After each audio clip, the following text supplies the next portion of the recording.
Okay, a couple of people have asked me how I shrimp-proof my filter, and I did originally make a video about how to do that, but I ended up not uploading it and I don't have the video files anymore.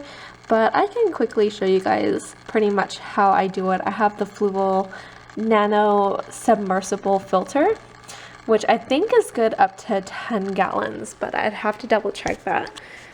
So what some people find annoying about this filter is that it does make a lot of noise, and I'm sure you guys can hear it in my other videos, and that's because there are air bubbles in the filter. There you go. And the air bubbles cause it to vibrate and make noise.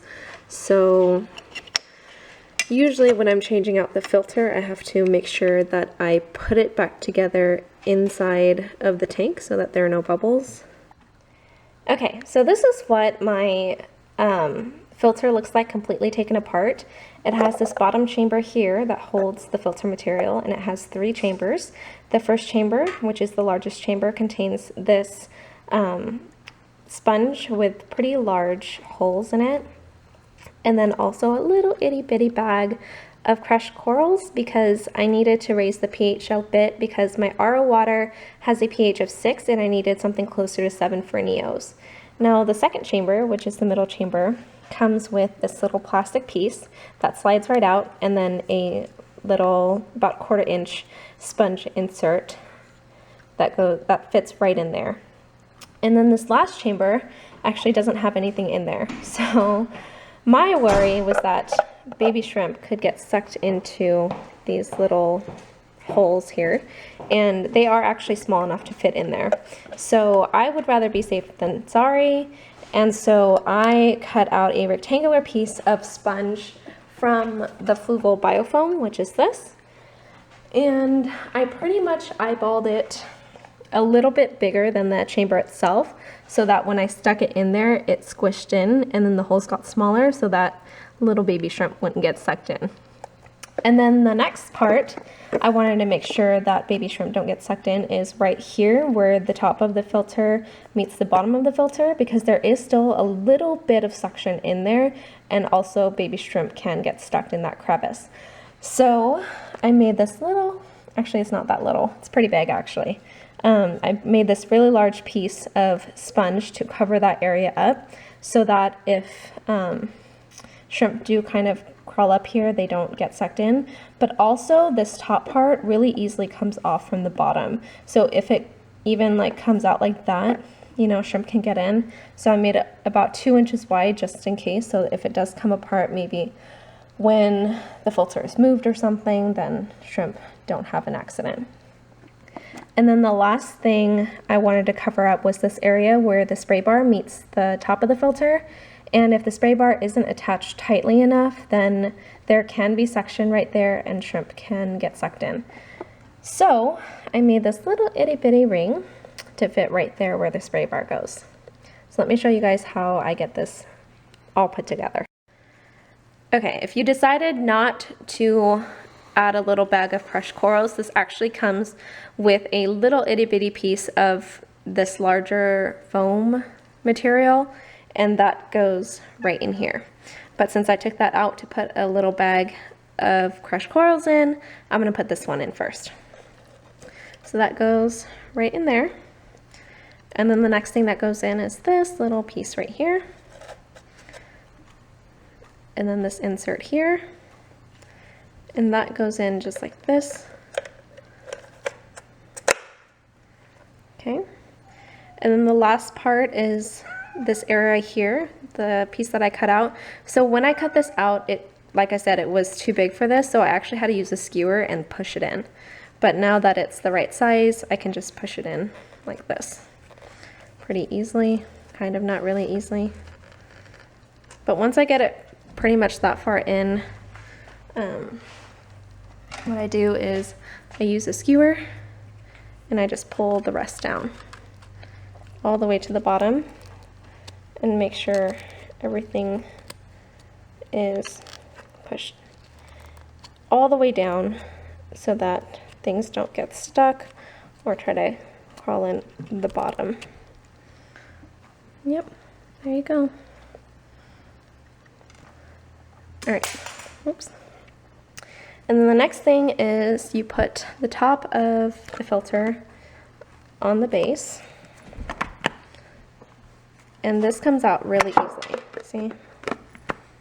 It like pretty much, if you're trying to pull this out the tank, a lot of times this part comes off on its own. So what I do is I just slip this right on the bottom.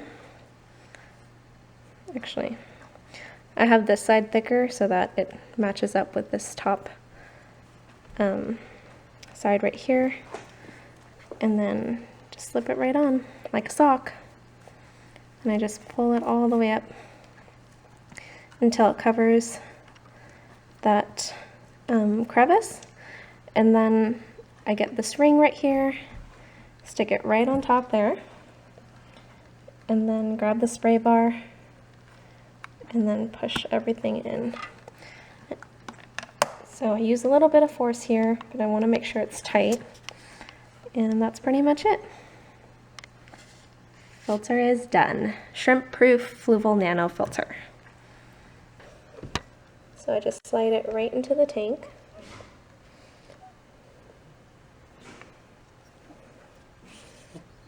And I push it all the way to the bottom. So those are all the air bubbles coming out of it.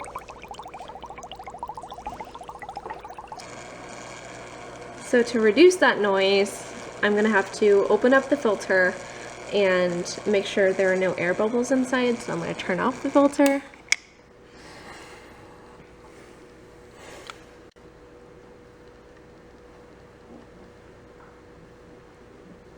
Pull it out.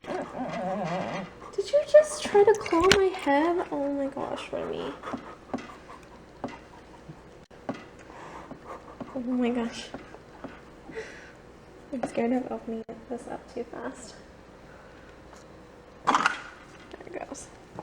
Almost had you.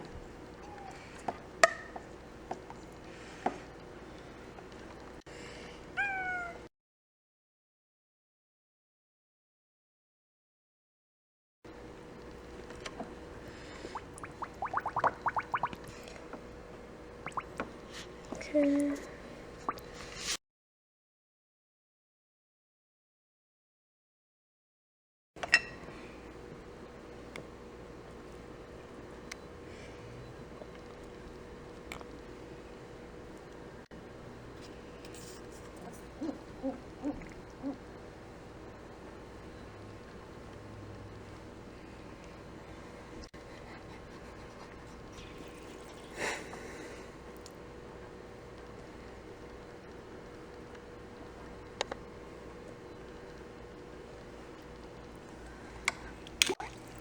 Okay, there you go, no sound.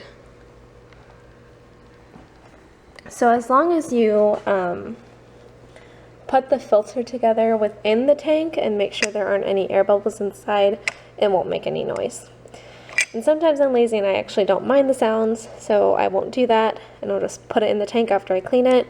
And really you only have to clean that outer piece where the intake is, because that's really the only area that gets dirty, and you don't want to remove too much of the biological bacteria in there, because then that's going to fluctuate your ammonia and nitrite and nitrate levels. But yeah, that's pretty much how I do it. It's a pretty nice clean filter. Does a really good job at keeping my tank clear, although because I just put a bunch of gunk in there, it's a little not clear now, but it should clear up within the next couple of minutes. So yeah, that's pretty much how I shrimp proof my filter. It's super duper easy, and the cutting itself actually only took a couple of minutes, and then it was just a matter of trying to get it all fitted onto the filter. So yeah, I actually prefer this method over filter floss or what's the other thing? Oh, pantyhose. because one filter floss, I have had shrimp get their little pincers stuck in filter floss and they can't get out. And then the other thing about pantyhose is that they get really dirty really fast. So you end up having to clean it on an almost daily or weekly basis. And with this filter, when I make it with a sponge, I really only have to clean it on like a monthly basis, if that. And what's really nice about this is that this foam, or the sponge that's on the outside covering the crevices, grows a lot of biofilm on there, and so my shrimp love to cling onto that and eat it. But yeah, they're all out and about right now because a lot of the biological bacteria have been released into the tank because I put the filter together in the tank, and so they're all out eating right now. Cat is drinking out of the Opiola tank again. Remy, what are you doing? Stop. Stop it. He doesn't care about me. Stop it. Leave it alone. This is not for you. It's not yours. Anyway, but yeah, if you guys have any questions at all, please leave a comment below. And if you guys enjoy my videos, please like and subscribe. Thanks for watching.